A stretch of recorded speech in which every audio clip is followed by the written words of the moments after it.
Hey, tonight we're diving into an amazing historical adventure about the fall of the greatest empire the world had ever known, Rome. Imagine yourself drifting off to a time long ago when mighty armies marched across Europe and magnificent cities sparkled with marble buildings. This is a true story of how a powerful empire slowly came apart, filled with fascinating characters, epic battles, and surprising twists.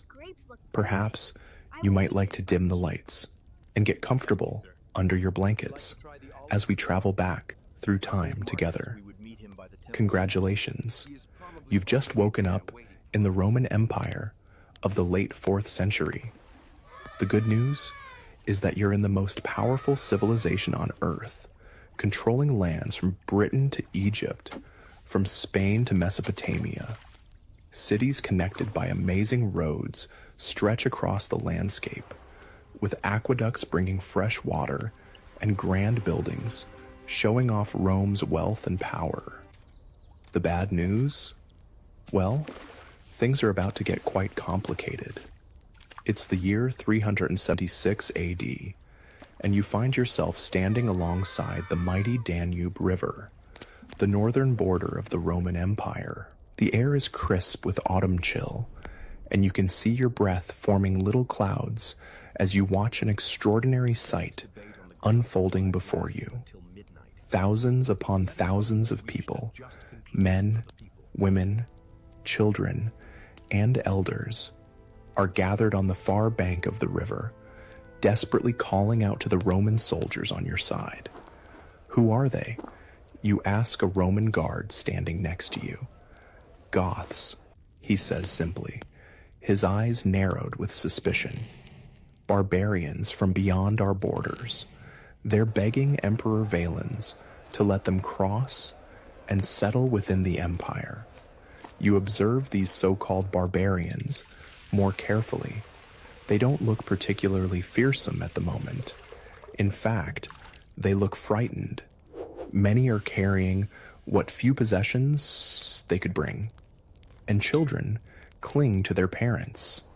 Their clothes are simpler than Roman fashions, but they're not the wild monsters Roman stories often describe. But why do they want to enter the empire? You wonder aloud. The guard gives you a curious look. Haven't you heard? The Huns have arrived in their lands, terrifying horse warriors from the east. These Goths would rather throw themselves on Roman mercy than face the Huns. You watch as Roman officials meet with Gothic leaders at the river's edge. After some discussion, the Romans appear to reach a decision. The guard nods grimly. Emperor Valens has agreed to let them cross. The men will serve in our armies, and their families can settle here. More soldiers for Rome, and a buffer against the Huns. Clever, don't you think? But you notice, he doesn't sound convinced of his own words. Something in his expression suggests worry about what might come next. The next few months confirm his concerns. You travel to a settlement where the Goths have been placed and find conditions are terrible. Roman officials, the people who wear fancy togas and important-looking expressions, are supposed to be providing food and supplies to the newcomers. Instead, they're selling basic necessities at outrageous prices, forcing the Goths to sell their children into slavery just to avoid starvation. This isn't right, you murmur to yourself, watching as a Gothic woman trades her golden earrings, probably a family heirloom, for a small sack of grain. A young Gothic man nearby overhears you. No, it isn't. He agrees in surprisingly good Latin.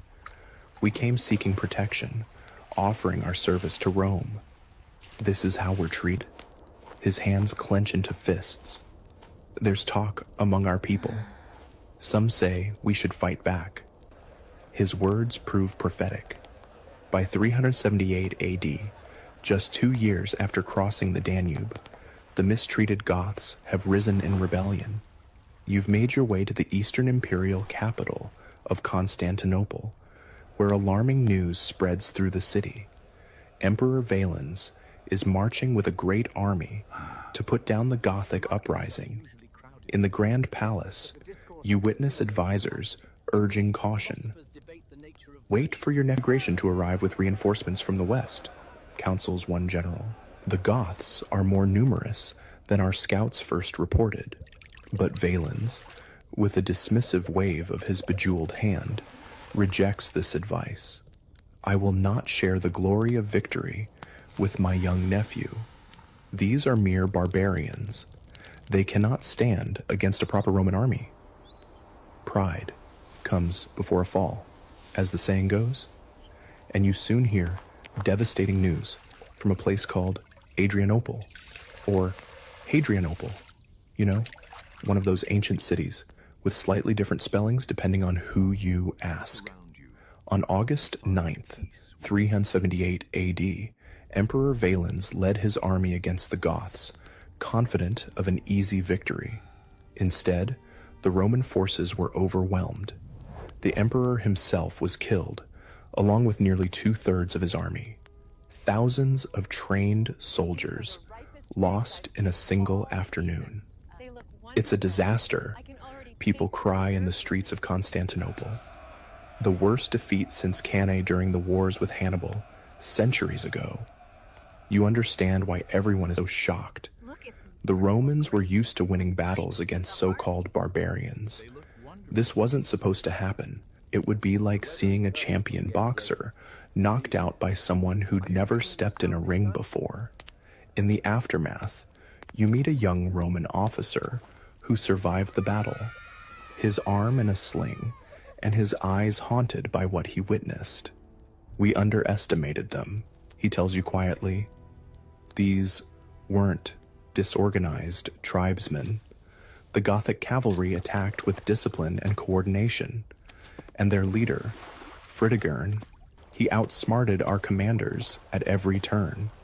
What happens now, you ask? He looks at you grimly. Everything has changed. The Goths remain inside our borders, armed and dangerous, and now they know they can defeat us. And he's right. Everything has changed.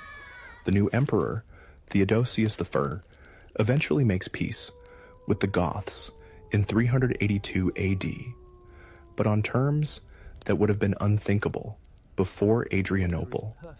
The Goths are allowed to settle inside Roman territory as a semi-autonomous group with their own leaders and laws. It's the beginning of a new pattern. Barbarians living within the empire, but not fully part of it. Over the next few decades, you witness more groups crossing Roman borders, sometimes by force, sometimes by invitation. The empire still appears mighty from the outside, but you can see the subtle changes taking place. More and more, Rome relies on barbarian soldiers to defend its frontiers, even as those same frontiers become increasingly blurred. By the early 5th century, you find yourself in the western half of the empire, which is facing greater challenges than the east. The wealthy eastern provinces centered around Constantinople remain relatively secure, but the west is struggling. You're in Ravenna, a city protected by surrounding marshes, which has become the Western imperial capital instead of Rome itself. The change was made for defensive reasons, a troubling sign of the times. In Ravenna's palace, you observe a powerful Roman general named Stilicho, who is himself half Vandal by birth. Despite his background, he's deeply committed to Rome's defense, serving as guardian to the young emperor Honorius. The situation is deteriorating. Stilicho confides to his advisors when he thinks no one else is listening. We've had to withdraw troops from Britain to defend Italy.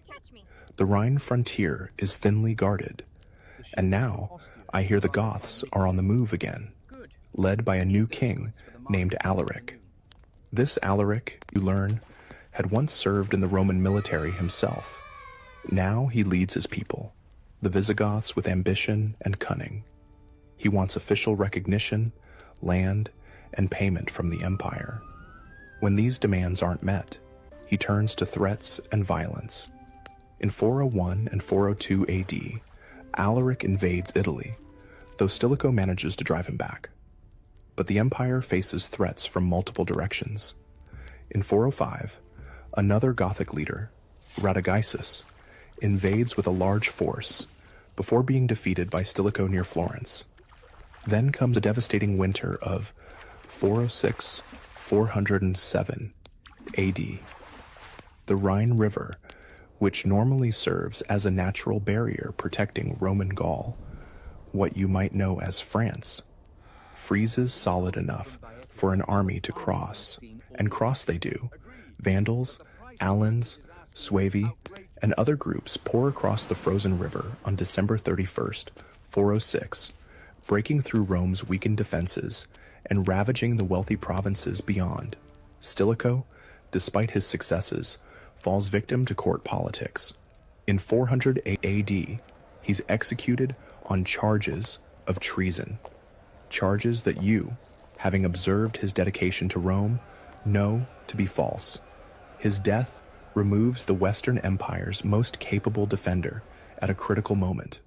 With Stilicho gone, there's little to stop Alaric and his Visigoths. They march into Italy once more, and this time, they set their sights on Rome itself. The Eternal City, once the center of the world, has declined in importance as an administrative capital, but it remains Rome, the symbolic heart of the empire that bears its name. In 410 AD, you stand on the ancient walls of Rome, watching as Gothic warriors surround the city. Inside, citizens are already suffering from hunger due to the Visigothic blockade. The situation is hopeless, an elderly senator tells you, his voice quivering. No relief army is coming. The emperor remains safe in Ravenna, but we have been abandoned. On August 24th, 410 AD, the unthinkable happens. The Salarian Gate is opened, whether by treachery or desperation. Accounts differ, and Alaric's warriors pour into Rome. For 3 days, the city that ruled the world is subjected to plunder and partial destruction. You witness the Goths looting palaces and mansions, carrying away gold, silver, and precious artwork. Yet it's not the total destruction you might have expected. Alaric, having once served Rome, orders his men to respect the churches and those seeking sanctuary within them. Still, fires break out in some districts, and the ancient Senate house burns. As you help a Roman family hide their most treasured possessions, the father whispers in disbelief, Rome has not been captured by a foreign enemy in almost 800 years. How could this happen in our lifetime? How indeed? As you watch smoke rising from parts of the Eternal City, you ponder the same question. The mighty Roman Empire still stands. It will continue for decades more in the West and centuries in the East. But something fundamental has changed.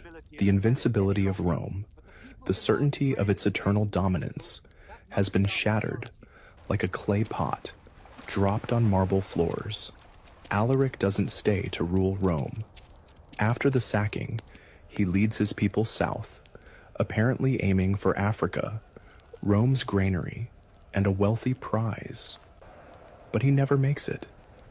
The great Gothic king dies of illness near Cosenza in southern Italy, and his followers bury him with great treasure in the bed of the temporarily diverted Busento River. Then they return the river to its course, keeping the exact location of the grave a secret forever. The next Gothic king, Alaric's brother-in-law Atholf, leads the Visigoths out of Italy and eventually into southern Gaul, where they establish a kingdom centered on to lose. One barbarian group has found a permanent home within what was once exclusively Roman territory. And they are not the last. The Vandals, who crossed the Rhine in 406, make their way through Gaul and into Spain. Led by their king Gaiseric, they establish control over parts of the Iberian Peninsula. But Africa beckons with its wealth, and in 429 AD, Gaiseric leads his people, some 80,000 Vandals and allied Alans, including women and children, across the Strait of Gibraltar. The Roman provinces of North Africa, largely untouched by the barbarian invasions until now, fall one by one to the Vandal advance. In 439 AD, Gaiseric captures Carthage, the greatest city of Roman Africa. The loss is catastrophic for the Western Empire. Africa was its richest remaining territory, providing tax revenue and, crucially, grain shipments to feed Rome itself. As you walk through the Forum of Carthage, now under Vandal control, a Roman merchant explains the significance. Without Africa's grain and taxes, the Western Empire is crippled, he says grimly. The East still has Egypt and its wealth, but what does the West have now? Italy, ravaged by war. Gaul and Spain, overrun by barbarians. Britain, abandoned to its fate. You begin to understand that what you're witnessing isn't just a temporary crisis, but a fundamental transformation of the Roman world. The Western provinces aren't simply experiencing barbarian raids.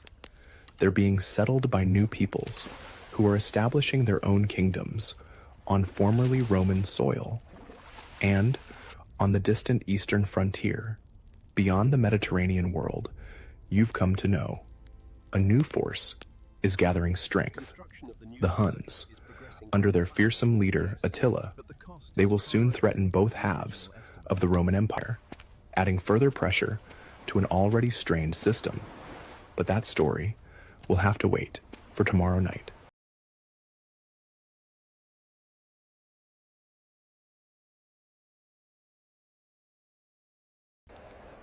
For now, let's pause and reflect on what we've learned about the beginning of Rome's fall, how a great civilization found itself gradually transformed by the peoples it once considered uncivilized outsiders. The Roman Empire didn't collapse overnight like a building in an earthquake. Instead, it changed piece by piece, territory by territory, adapting to new realities until it became something its founders would scarcely have recognized. As you drift towards sleep, imagine yourself standing on those ancient walls of Rome in 410, watching history unfold before your eyes. The end of one era and the beginning of another, all happening in slow motion across decades and centuries. It's now the 440s AD, and you find yourself in the Eastern imperial capital of Constantinople. The city is magnificent, protected by massive walls, adorned with splendid churches and palaces, and bustling with trade from across the known world. The eastern half of the empire remains wealthy and strong, even as the western half struggles with barbarian settlements and lost provinces. In the imperial palace, you observe officials gathered around maps, their faces grave as they discuss troubling reports from the frontier. The Huns, those nomadic warriors from the steppes whose arrival first drove the Goths to seek refuge within the empire decades ago, have united under a formidable new leader, Attila, one official says, almost whispering the name as if afraid to summon its owner. He and his brother Blade have taken control of all the Hunnic tribes. They're demanding more gold than we've ever paid before. Another official, older and wearing the elaborate robes of high office, shakes his head. We've been paying tribute to keep them at peace for years now. But these new demands are impossible. The treasury cannot bear it. You soon learn that the Huns have been Rome's northern neighbors for some time. Previous Eastern emperors established a pattern of paying them annual tribute to prevent raids on Roman territory. It was an uncomfortable arrangement, but it generally kept the peace. Now, under Attila's leadership, the Huns want more, much more. When diplomatic negotiations break down, the consequence is immediate and devastating. In 441 AD, Attila leads his warriors across the Danube and into the Balkans. You travel to the region and witness the aftermath of the Hunnic attacks. Towns and villages lie in ruins, their inhabitants fled or captured. Roman forces seem powerless to stop the swift-moving Hunnic horsemen who appear suddenly, strike with terrible force, and vanish before a proper defense can be organized. How do they move so quickly? You ask a Roman cavalry officer who survived an encounter with the Huns. Their entire lives are spent on horseback, he explains, still shaken by the experience. They eat, drink, even sleep while riding. And their bows, they can shoot with deadly accuracy at full gallop. We've never faced anything like them. By 443, the Eastern Romans are forced to agree to Attila's demands, tripling the annual tribute to 2,100 pounds of gold and paying a massive sum for past arrears. It's a humiliating concession, but the alternative is continued devastation of the Balkan provinces. In 445, Attila becomes sole ruler of the Hunnic Empire after his brother Bleda dies under mysterious circumstances. Many whisper that Attila himself was responsible. Now unchallenged, his power reaches its peak. His domain stretches from the Rhine to the Caspian Sea, with numerous Germanic peoples serving as his subjects or allies. Even the mighty Eastern Roman Empire pays him tribute. You've heard many rumors about this fearsome leader, so when you get a chance to join a Roman diplomatic mission to Attila's camp, you seize the opportunity. The journey takes you beyond the Danube, into territories that were once Roman, but now acknowledge Hunnic overlordship. Attila's headquarters surprise you. Unlike the stone-built cities of the Romans, the Hunnic capital consists mainly of wooden structures, the largest and most impressive reserved for Attila himself.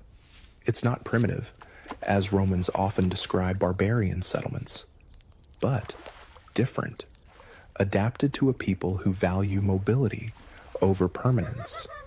When Attila finally receives the Roman delegation, you get your first look at the man called the Scourge of God. He's not the giant of legend. In fact, he's rather short and squat, with a broad chest and a large head. His clothes plain compared to those of his nobles, with little ornamentation except for a distinctive sword at his belt. But his eyes are what capture your attention, intense and watchful, missing nothing. The Roman ambassador presents rich gifts, which Attila accepts with little emotion.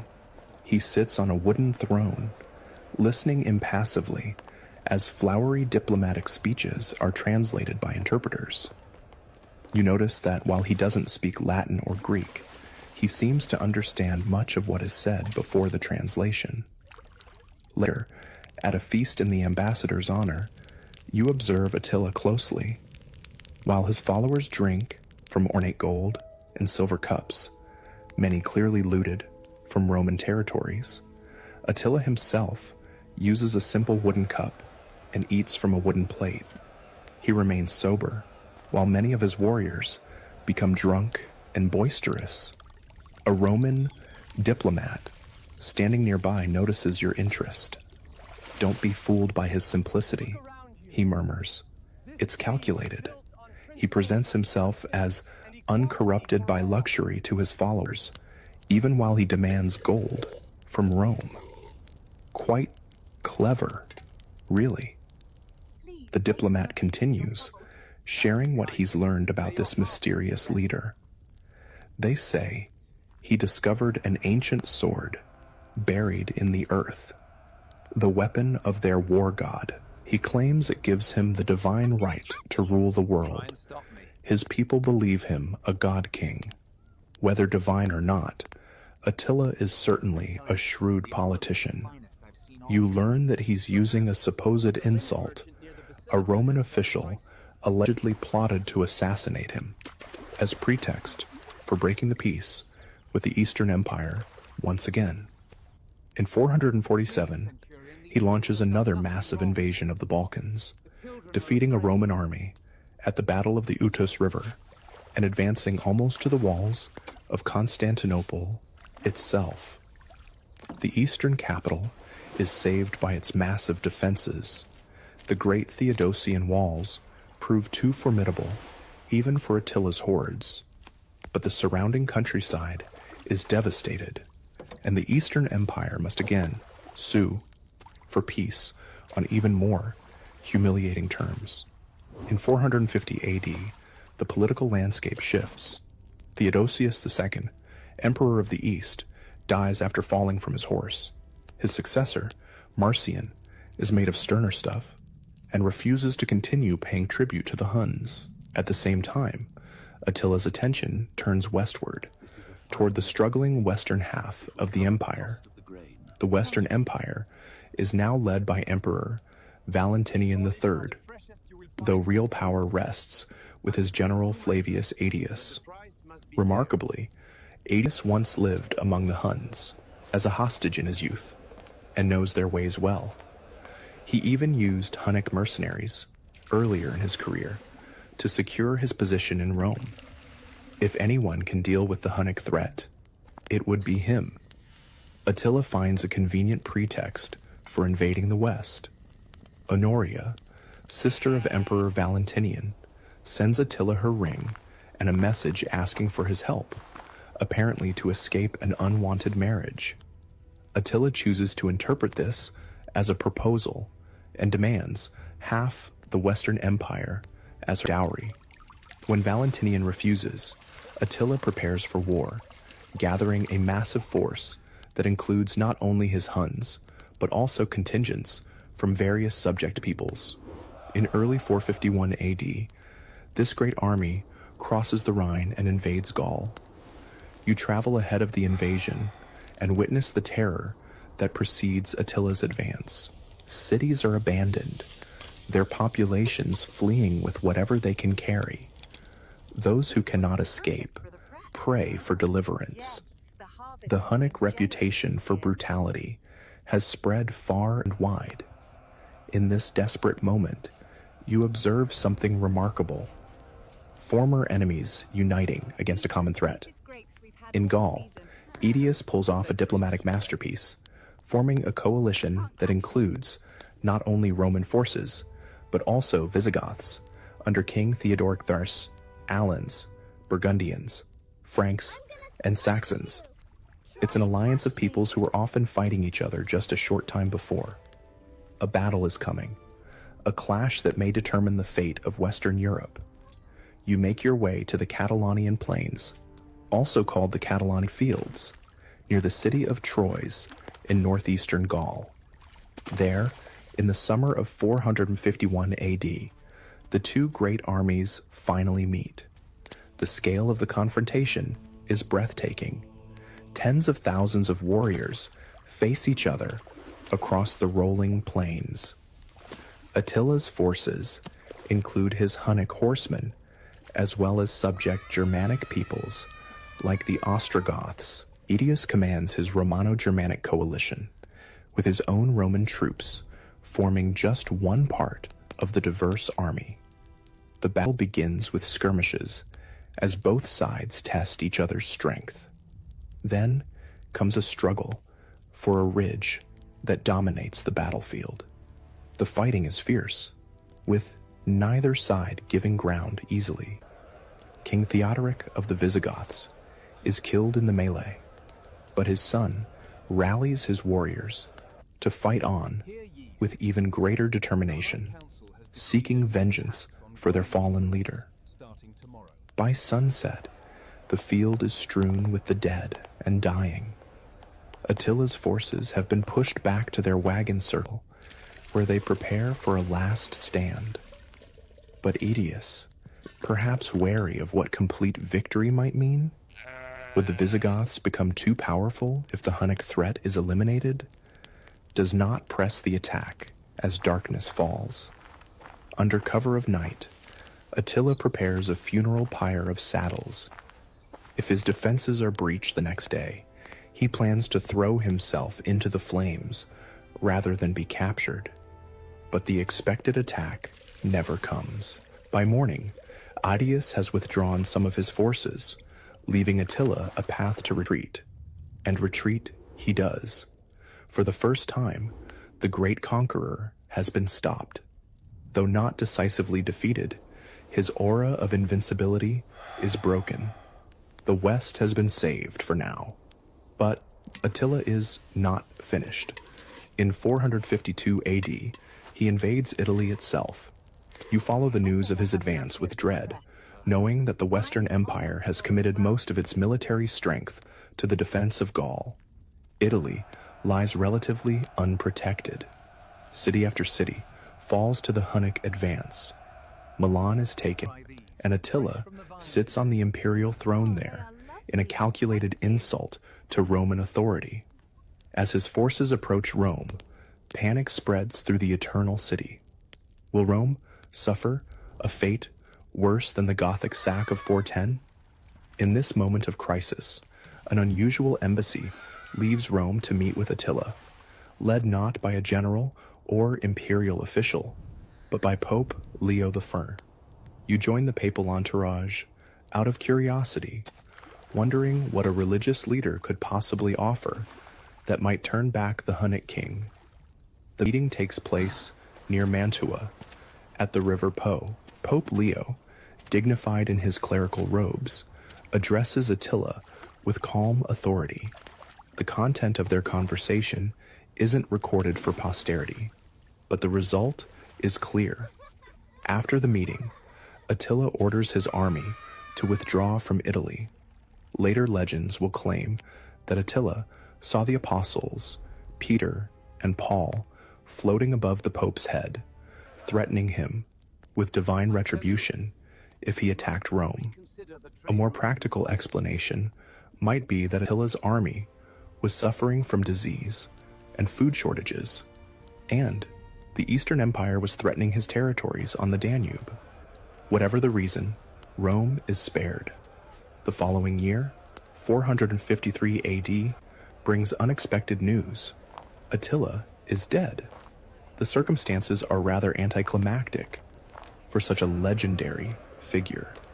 After celebrating his marriage to yet another wife, he had many, he suffers a nosebleed in his sleep and chokes to death on his own blood. Some whisper of poison or assassination, but nothing is proven. You might think Attila's death would bring relief to the Roman world, and in some ways, it does. But it also creates new problems. The Hunnic Empire, held together largely by Attila's force of personality, begins to fragment as his sons fight for succession. Various subject peoples seize the opportunity to rebel, and the map of Central and Eastern Europe is redrawn yet again. For the Western Roman Empire, the consequence is paradoxical. While the Hunnic threat recedes, the empire loses a force that had, in some ways, created stability through fear. Germanic peoples, who had been kept in check by Hunnic power, are now free to pursue their own ambitions, often at Rome's expense. As the dust settles following Attila's death, you find yourself in Ravenna, observing a tense meeting between Emperor Valentinian III and his general Aetius, the man who had saved the empire from the Huns. Despite Aetius's service, Valentinian has grown resentful of his general's power and influence.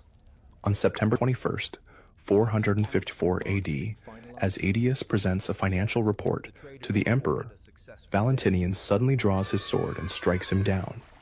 As the general lies dying on the palace floor, one courtier remarks, "You have cut off your right hand with your left." The words prove prophetic. Without Aetius, the Western Empire loses its most capable defender. 6 months later, Valentinian himself is assassinated by two of Aetius's former guards, seeking revenge for their commander. The Western imperial throne passes to a succession of short-lived emperors, none with the strength or support to reverse the empire's decline. Real power increasingly rests with military commanders, many of barbarian origin, who place emperors on the throne and remove them at will. In the shadow of these political machinations, you witness a surprising development in North Africa. Gaiseric, king of the Vandals, has built a powerful fleet, something unprecedented for a Germanic people. In 455 AD, just 3 months after Valentinian's assassination, this fleet appears at the mouth of the Tiber River. Rome, still recovering from the Gothic sack of 410, now faces another invasion. With no significant forces to defend it, the city opens its gates to the Vandals. Pope Leo again tries to intercede, as he did with Attila, but with less success. He only manages to secure a promise that the city will not be burned and its inhabitants not slaughtered. For 14 days, the Vandals methodically plunder Rome, stripping it of valuables in a much more thorough operation than the Gothic sack 45 years earlier. They take not only gold and silver, but also copper from roofs, fine furniture, and even the Empress Eudoxia, widow of Valentinian, and her daughters as captives. When they depart, they leave behind a city materially impoverished, but still standing. The term vandalism comes down to us from this event, though historians note that the Vandal sack was actually more disciplined and less destructive than its reputation suggests. Unlike the popular image of mindless destruction, Gaiseric's plunder was calculated and strategic. He took what had value and could be transported. By now, you've witnessed the loss of Britain, much of Gaul and Spain, and North Africa. Italy itself has been invaded multiple times. The Western Empire still exists in name, but its territory has shrunk dramatically, and its authority grows weaker by the year. In 468 AD, both Eastern and Western empires make one last, great effort to reverse their fortunes. The target is Vandal North Africa, still the richest province of the former Western territories, and strategically crucial for control of the Mediterranean. The Eastern Emperor, Leo I, commits vast resources to the campaign, reportedly over 1,100 ships and 100,000 men. Though these numbers may be exaggerated, it's the largest naval expedition the Mediterranean has seen in centuries. If successful, it could restore the West's economic foundation and begin a Roman recovery. You secure passage on one of the supply vessels, eager to witness this pivotal moment in history. The massive fleet assembles at Sicily before setting sail for Africa. The Western Emperor, Anthemius, has contributed forces as well, though the bulk of the men and ships come from the wealthier East. Hope runs high among the Roman troops and sailors. Many believe this will be the campaign that turns the tide, that begins the restoration of Roman glory. The Vandals, despite their naval prowess, seem outnumbered and outmatched. But Gaiseric, the Vandal king, now in his 70s, has not survived this long by being easily defeated. As the Roman fleet approaches Cape Bon near Carthage, the Vandals execute a brilliant stratagem. Using fire ships, vessels loaded with combustible materials, and set aflame, They attack with a favorable wind at their backs. Fire spreads rapidly among the tightly packed Roman ships. Panic ensues as sailors and soldiers try to escape the flames. What should have been a decisive Roman victory becomes a catastrophic defeat. The majority of the fleet is destroyed, and with it, the last real hope of reconquering North Africa. You barely escape with your life, clinging to a piece of wreckage until rescued by one of the few Roman ships to survive the disaster. As you're brought aboard, exhausted and half-drowned, you hear sailors muttering that the Western Empire is truly doomed now. One grizzled veteran sums up the situation bluntly. Without Africa, there's no money for soldiers. Without soldiers, there's no empire. It's as simple as that. As you watch the African coast recede in the distance, you reflect on how dramatically the Roman world has changed in just a century. From the arrival of the Goths at the Danube in 376 to the failed African expedition of 468, you've witnessed a great transformation, the slow dismantling of the Western Roman Empire, piece by piece. But the final act of this historical drama is yet to come. The shadow of the empire still lingers over Italy, and the proud name of Rome still adorns the imperial government in Ravenna. For a little while longer, at least, the idea of Rome will persist, even as its substance fades away, like the setting sun over the Mediterranean Sea. It's the year 470 AD, and you find yourself back in Italy, the heartland of the declining Western Empire. The failed expedition against the Vandals has drained what remained of Western Rome's military and financial resources. The empire still exists on parchment and in people's minds, but its actual territory has shrunk dramatically. It controls only Italy and small portions of Gaul and Dalmatia. Even within these areas, imperial authority is increasingly nominal. In Ravenna, the Western imperial capital, you observe a curious political situation. Emperor Anthemius officially rules, but real power rests with his barbarian commander-in-chief, Ricimer. Ricimer is a man of mixed heritage, part Suevi, part Visigoth, who has been the power behind the throne for years, making and unmaking emperors, according to his will. It's an open secret, a Roman official explains to you as you walk through Ravenna's marble-lined streets. Anthemius was appointed by the Eastern Emperor, but he can't rule without Ricimer's support, and the relationship between them is tense.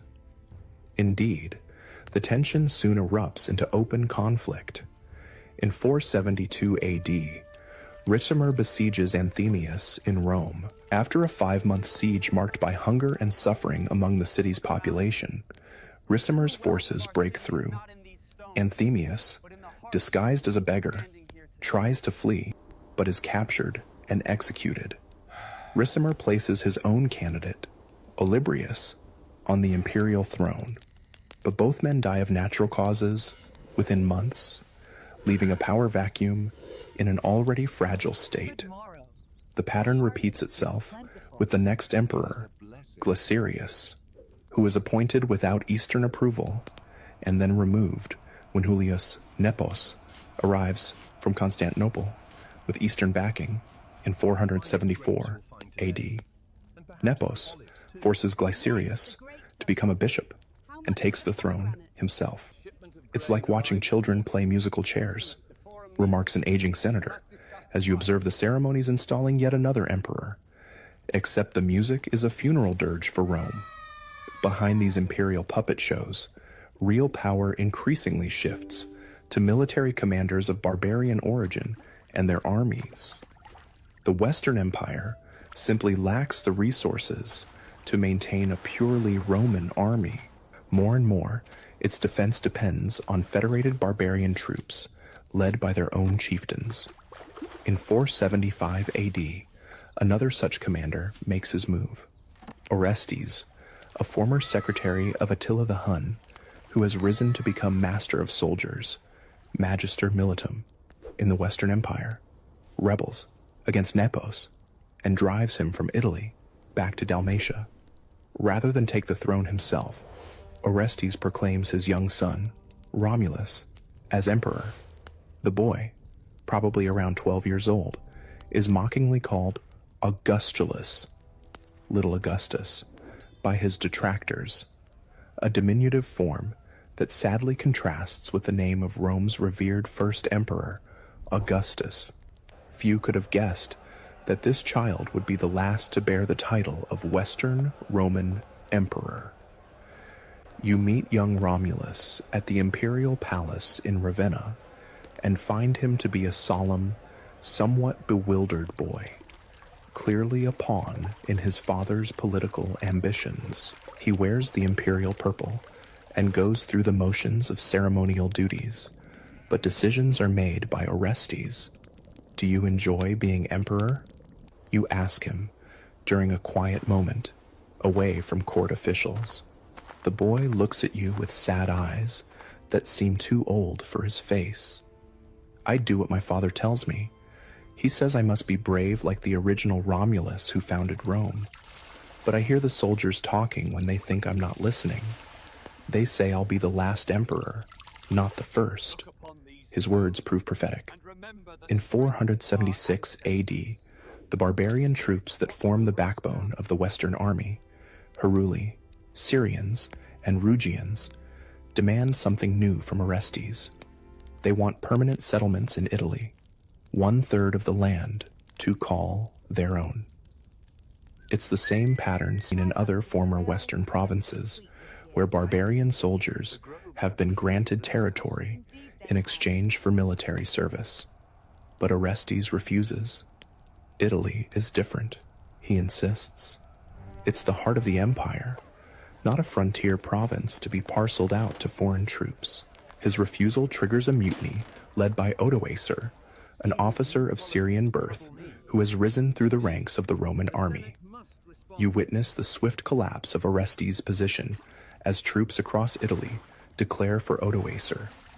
Orestes flees to Pavia, where he's caught and executed on August 28th, 476 AD. Days later, Odoacer's forces enter Ravenna. On September 4th, a date that would later be marked by historians as the fall of the Western Roman Empire, Odoacer confronts young Romulus Augustulus. You manage to slip into the palace with a group of officials and observe this pivotal moment in history. Surprisingly, there's no grand drama, no clash of armies, or thunderous proclamations. Instead, Odoacer approaches the boy emperor with an almost gentle demeanor. He explains that Romulus must give up the throne, but promises that no harm will come to him. You're still young, Odoacer tells him. You'll have a comfortable life away from these burdens. The child, looking relieved rather than distressed, removes the imperial regalia, the purple cloak, diadem, and other symbols of an office that has become increasingly meaningless. Odoacer accepts them with a nod. Later, you learn that Romulus has been granted a generous pension of 6,000 gold solidi per year and sent to live in a former imperial villa in Campania, along with his relatives. It's a surprisingly merciful end for a deposed ruler, especially compared to the violent fates of many of his predecessors. What happens next is even more interesting. Instead of proclaiming himself emperor, Odoacer takes a different path. He sends the imperial regalia to Emperor Zeno in Constantinople, along with a carefully worded message. Italy, Odoacer suggests, no longer needs its own emperor. He, Odoacer, will rule Italy as king, Rex, while recognizing Zeno as sole emperor of a theoretically reunited Roman Empire. It's a shrewd political maneuver. Odoacer gains legitimacy from Eastern recognition while maintaining his independence in practical terms. Zeno, After some hesitation and failed attempts to restore Nepos, who still claims the Western throne from his exile in Dalmatia, accepts the arrangement. Is the empire truly fallen? You ask a Roman jurist as you watch Odoacer's troops take control of Ravenna's government buildings. He considers the question thoughtfully. In law, no. There is still a Roman emperor in Constantinople. Odoacer rules in his name, but in truth, he gestures at the barbarian soldiers now guarding the former imperial palace. Look around you. Rome has become something else, something new. Whether we call it fallen or transformed depends on one's perspective. Indeed, for many ordinary people in Italy, life continues without dramatic change. Odoacer maintains much of the existing Roman administrative structure. The Senate still meets in Rome. Roman laws still apply. Catholic Christianity remains the dominant religion, though Odoacer himself is an Arian Christian, like many Germanic peoples. You travel through Italy in the early years of Odoacer's reign and find that the transition has been surprisingly smooth in many areas. In the countryside, large estates, latifundia, still operate as they have for centuries, though some lands have been distributed to Odoacer's followers. In cities, municipal governments continue functioning, though with diminished resources.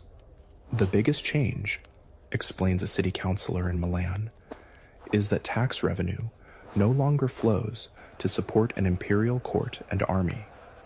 Odoacer's needs are simpler, and his army smaller. In some ways, the burden on ordinary people has actually decreased. But if Italy has found a measure of stability under its barbarian king, the situation grows more complex beyond its borders. In Gaul, the Visigothic kingdom continues to expand its territory at the expense of the last Roman enclaves. The Burgundians control the Rhone Valley. Various Frankish groups dominate northern Gaul, with a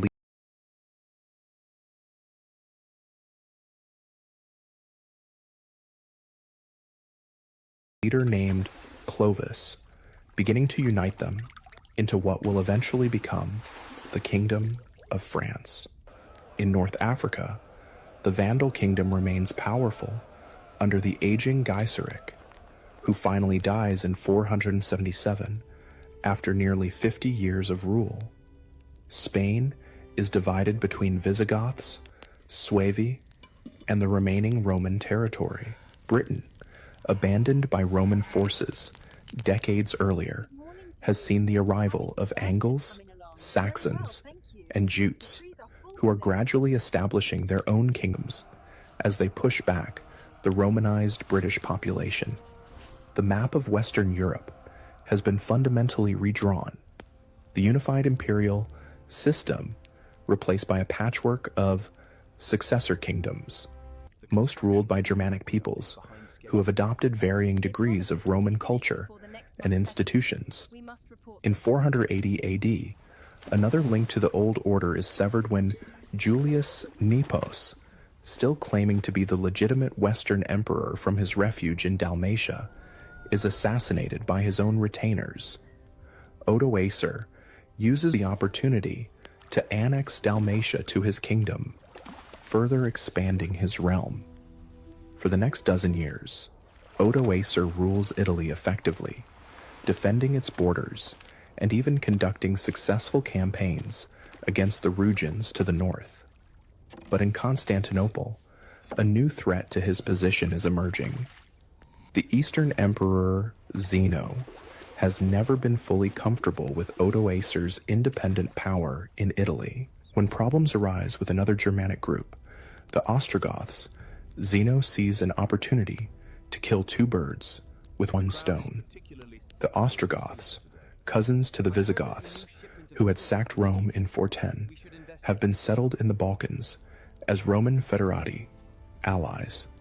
Their leader, Theodoric, was raised as a hostage in Constantinople and has absorbed much of Roman culture and military training.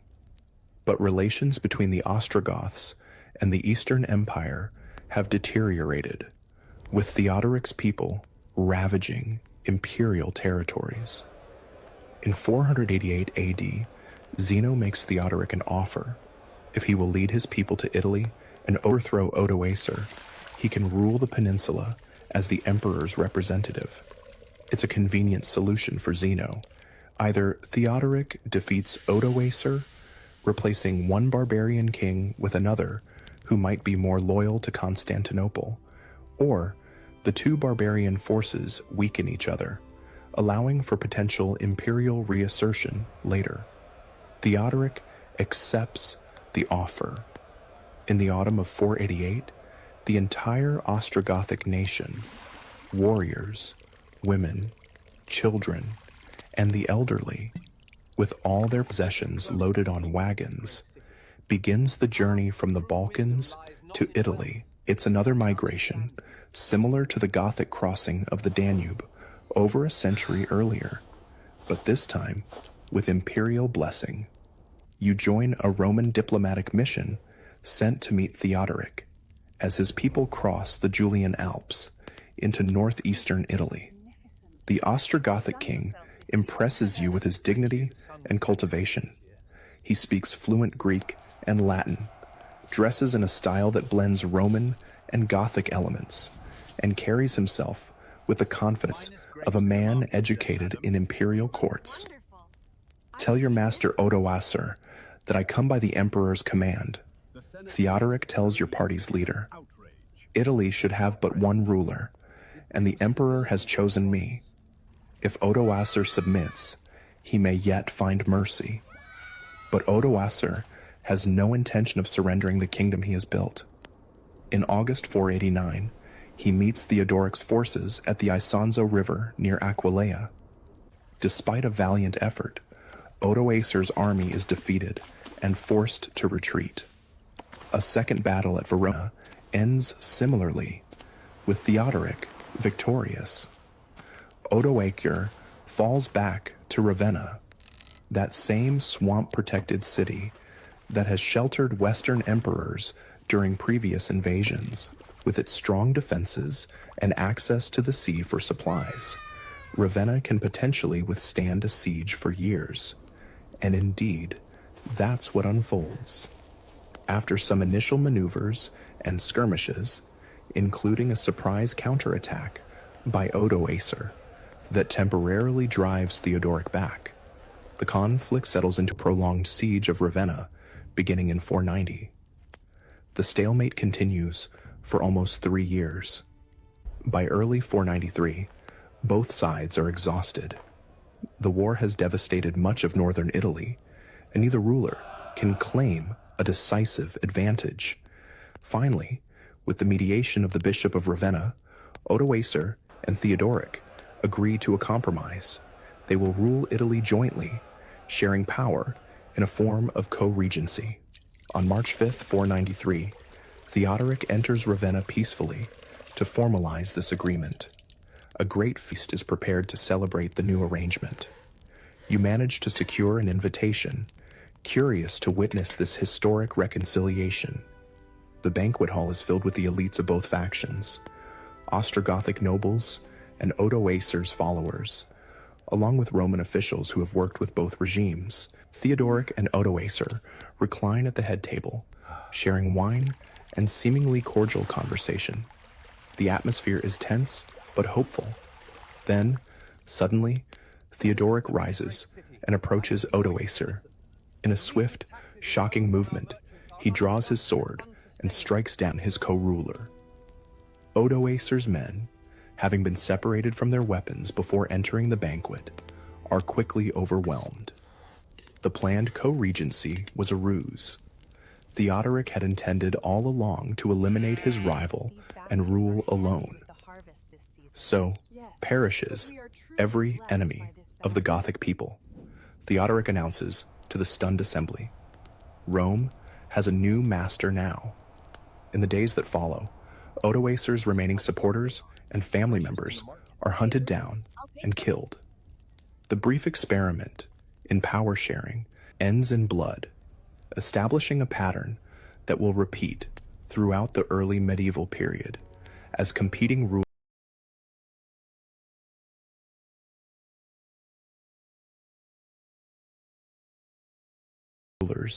vie for dominance.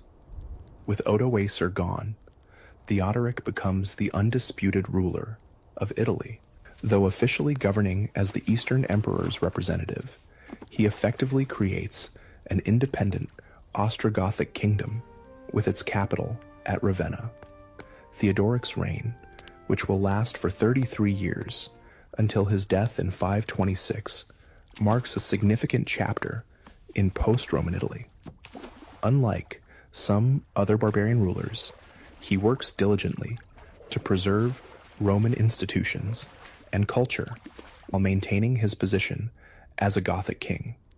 It's a delicate balancing act, being Roman enough to satisfy the native population while remaining Gothic enough to command the loyalty of his warriors. You spend several years observing Theodoric's Italy and find much to admire in his governance. He maintains the Roman Senate and administrative system, employing educated Romans like Cassiodorus and Boethius in high government positions.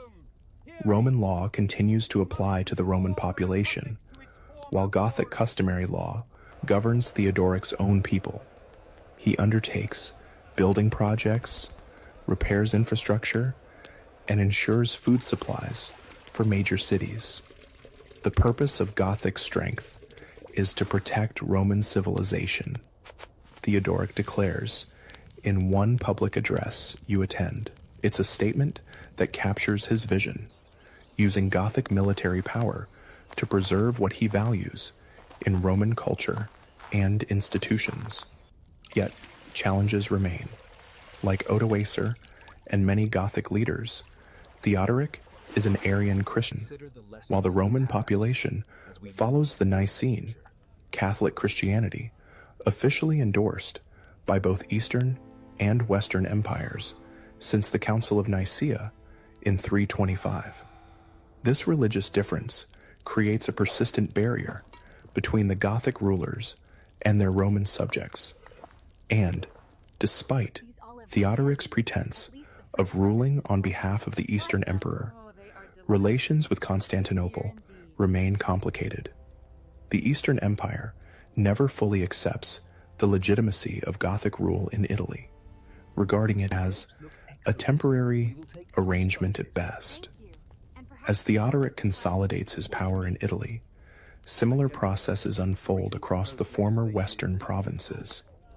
Each successor kingdom develops its own approach to blending Germanic leadership with Roman institutions and culture. Some